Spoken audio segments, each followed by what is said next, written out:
Agar harga kebutuhan pokok yang mulai naik tetap stabil dan lonjakan harganya tak terlalu tinggi, pemerintah Kota Palembang melakukan operasi pasar.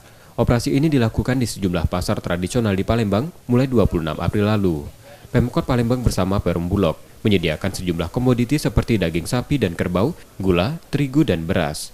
Komoditi pangan tersebut dijual dengan harga di bawah harga pasar. Daging sapi misalnya dijual Rp87.000 per kilogram, gula pasir Rp12.500 per kilogram, dan tepung terigu Rp9.000 per kilogram. Operasi pasar juga menjadi tempat warga memenuhi kebutuhan Ramadan dan menghadapi Lebaran.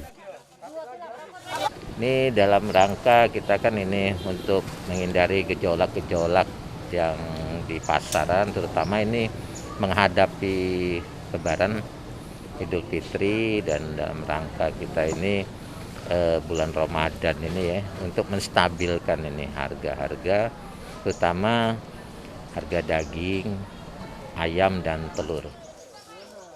Operasi pasar direncanakan masih berlangsung hingga 30 April mendatang, dilakukan bergilir. M. Rizky Nurmizan, Kompas TV, Palembang.